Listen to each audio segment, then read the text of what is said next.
Sekitar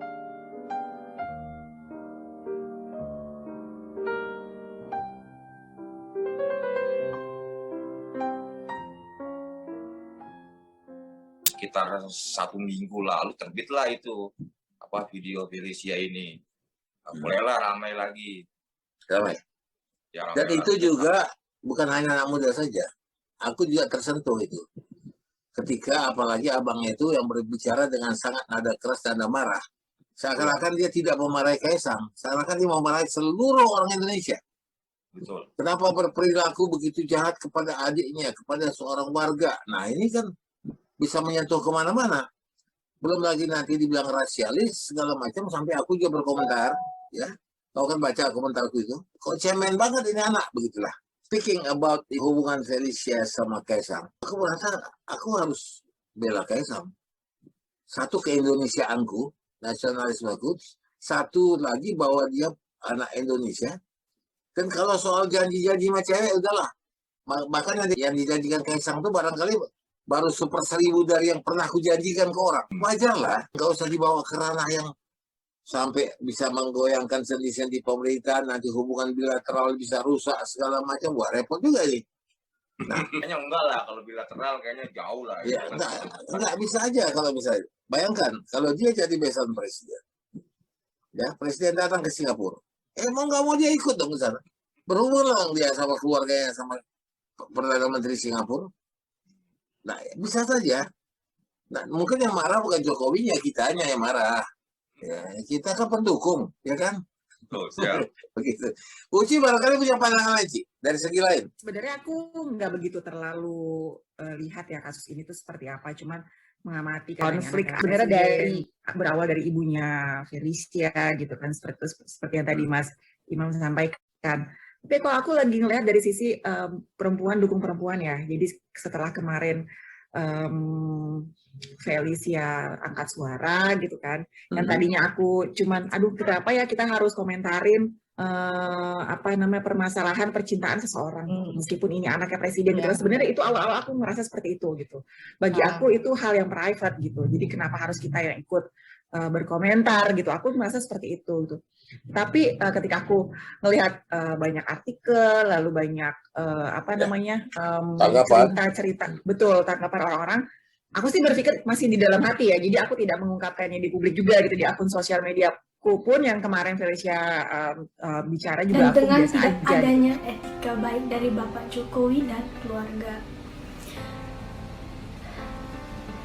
telah memberikan peluang untuk orang-orang di sosial media untuk menggoreng dan menghujat saya dan keluarga, seperti ibu dan nenek saya.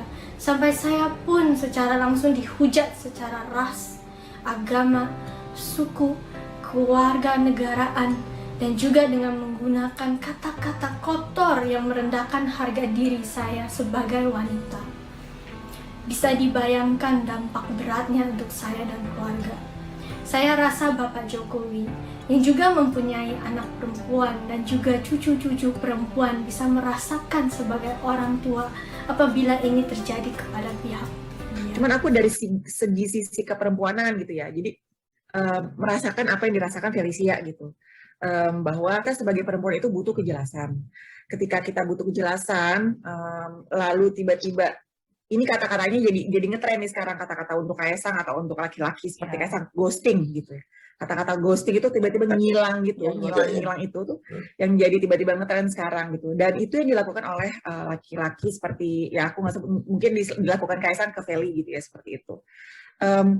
Sifat ghosting dalam sebuah hubungan itu sebenarnya menyakitkan bagi si perempuan gitu yang mungkin berharap banyak, apalagi sudah mengenal keluarga besarnya dan lain-lain gitu.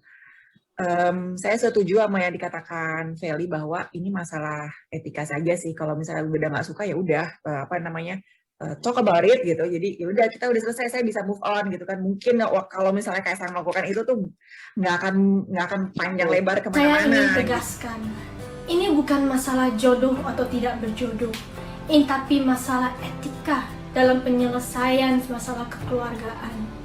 Saya ingin bisa menjalankan hidup saya dengan legowo tanpa selalu diusik, karena tidak ada penyelesaian baik dari pihak beliau. maka saya harus berbicara yang sebenar-benarnya kepada publik agar saya dan keluarga tidak dipertanyakan lagi satu persatu, apalagi diusik dengan hujatan Ya, yang tapi kejam. then again gitu ya, ini masalah personal orang gitu. Jadi jauh sih kayaknya kalau ngomongin ini nanti jadi masalah bilateral sih. Tapi saya rasa udah nggak perlu dibahas-bahas lagi Ya, gitu loh. itu Di dia. perdebatan orang-orang gitu maksud Betul, saya. betul, Ci. Tapi saya sendiri Bang, saya woman support woman. Saya Oke. bagi saya bilang sama Felicia udah apa namanya, Oke. he's not worth it gitu. Jadi kamu akan mendapatkan yang lebih baik. Udah yakin gitu aja. Pasti itu. Cerita ini kan Desember tahun berapa ya, Man? Tahun 2020 masih? Iya. Ya. Oke.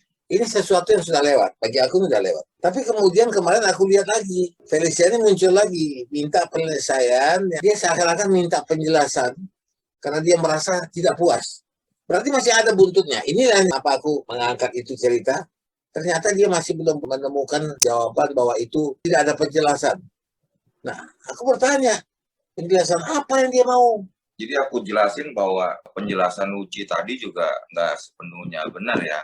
Karena Kaisang sendiri, karena ini kan musim pandemi ya, dan dia memang nggak bertemu, dia telepon, ini berdasarkan, karena Kaisang sendiri kan, dia pernah ngomong juga kan, ntar bisa abang cari beritanya, yang dia sempat ngomong, telepon ke si Feli ini, bilang kita udahan ya, ini kita nggak bisa lanjut, lalu si Kaisang ini dimaki-maki sama Feli, sama keluarga, sama kakaknya, sama semua, sama mbahnya si Feli itu.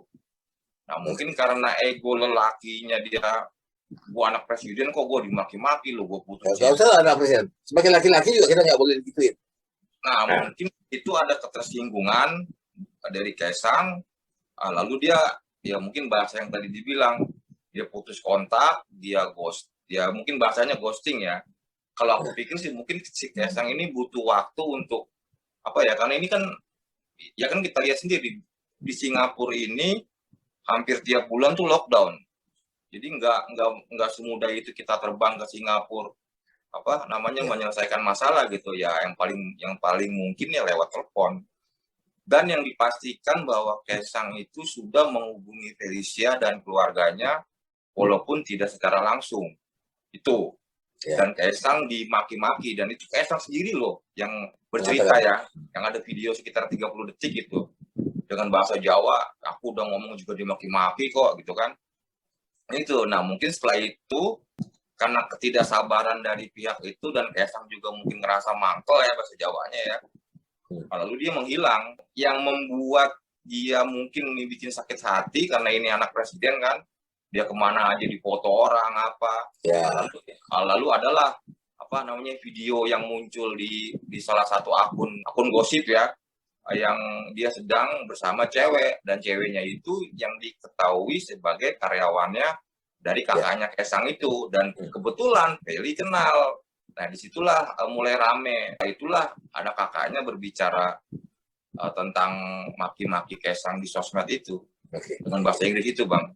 Begitu Bang, jadi nggak 100% dia ghosting, dia kabur begitu aja, dan sempat ada komunikasi gitu Bang. Aku malah ya, ketika itu terjadi, aku reaksi itu gampang aja, mungkin karena aku juga udah berusia tinggi.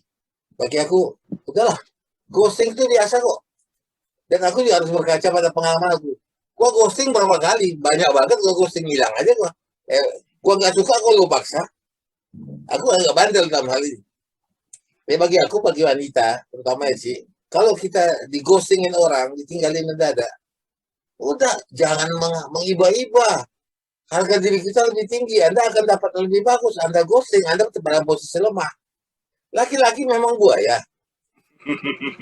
Nah, jadi udah, dia terima aja dia sebagai buaya.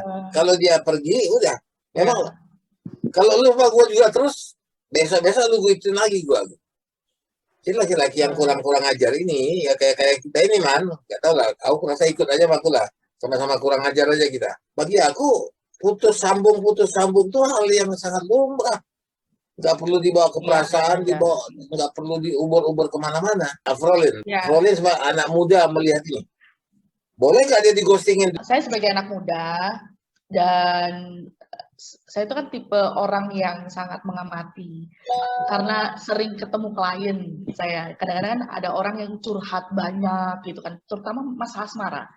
Paling krusial tuh selalu masalah asmara, ya kan? Dan berbagai macam, ada yang dighostingin, ada yang kalau ghosting itu udah hal yang lumrah sih bagi saya gitu. Maksudnya karena orang-orang sering selalu curhat kepada saya itu adalah ghosting gitu kan. Sebenarnya saya melihat dari dua sisi ya gitu. Laki-laki zaman sekarang tuh kalau menurut saya pribadi memang tipikal ghosting tuh adalah bukan karena tipikal, sebenarnya oke lah ya kata kiasannya tuh dia bajingan atau Buaya. memang brengsek gitulah, buaya lah gitulah ya. Tapi kalau menurut saya laki-laki zaman sekarang itu ghosting tuh karena mungkin karena banyak pertimbangan atau memang nggak cocok gitu loh. Terus akhirnya kalau mau jelasin juga ngapain juga dijelasin gitu, mending ghosting aja gitu. Atau laki-laki ini pengen casual relationship, kayak ya udah kita casual aja ya gitu. Dan tipikalnya tuh nggak suka dirongrong gitu, kayak cewek tuh nggak suka kalau misalkan laki-laki ini ketemu cewek yang cewek ini itu menseriusi gitu loh. Jadi kalau baru jalan atau misalkan di tengah-tengah jalan, terus cewek ini tuh udah notice kayak gue tuh pengen serius ya sama lu gitu kan. Gue pengen married sama lu gini. Jadi pas di tengah-tengah jalan cowok kayak Ya. Tidak nyaman. Kayak gitu loh ya kan, kayak gitu loh. Jadinya akhirnya jadi ilfeel gitu. Waduh, gue ilfeel nih kayaknya gitu kan, kayak gitu. Tapi kalau misalkan cewek itu santai gitu kan nanggepinnya gitu kan, kayak ya udahlah santai aja, kita casual. Kalau lu casual ya udah, gue notice-nya gue casual aja gitu kan. Jadi ya udah gitu, akhirnya santai gitu. Justru malah cowoknya akan kelabakan gitu. Kalau gue casual, terus lu notice-nya casual gitu. Jadi akhirnya cowoknya jadi yang kayak gue pengen nih kayaknya serius sama lu gitu, kayak gitu. Jadi jangan terlalu ngejar-ngejar gitu ya. Bener kayak gitu. Jadi aku tuh mengamatinya dari dua sisi kayak gitu, karena laki-laki sekarang tuh tipikal orang yang nggak mau terlalu yang ngomongin soal plan merit gitu, itu di awal-awal atau di tengah-tengah gitu. Jadi semuanya tuh ya udahlah, let it flow aja lah gitu, kayak gitu sih. Karena ada alasan tertentu, even itu memang buaya sebenarnya gitu. Itu sih kalau menurut saya. Buaya yang berbudaya lah. Iya benar. Karena hal-hal yang dikatakan oleh Pauline ini benar. Ya, laki-laki itu tidak mau dikondisikan. Kalaupun nanti ada keinginan merit, itu datang dari dia. Lu jangan ngomong, gua akan datang. Sebab laki-laki ini kurang ajar. Bertambah dia tahu perempuan itu tambah cinta sama dia, tambah besar kepala, tambah seenaknya, tambah nakal, dia pacaran lagi tempat lain. Maka dia bilang apa? Ya, gua nggak sama lu, ntar gua minta maaf juga, lu kasih maaf kalau lu cinta sama gua. Ini laki-laki juga, betul-betul. Maka berbudaya, tapi budaya jelek, gitulah. Ya betul. Jadi Man, kalau kita paham sekarang sampai mana ininya? Per ini hari itu sudah ada pendekatan dari yang aku dapat informasi itu pihak keluarga Jokowi itu sudah mengutus orang untuk menyelesaikan masalah ini.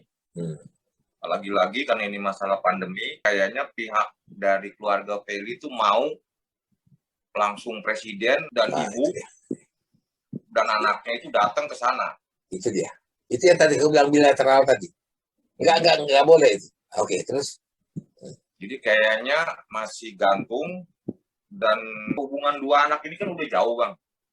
Ya kita nggak tahu ya mereka udah mengapain aja ya. Dan udah sekarang. Dan kayaknya masih ada beberapa lagi kartu atau informasi yang bakal dibeberkan ke publik. Jadi udah ada pihak dari keluarga Solo yang ke Singapura diutus. Karena kan kemarin kakaknya Kaisang, siapa namanya? Gibran? Ya Gibran tuh udah ditanya wartawan juga akan diselesaikan.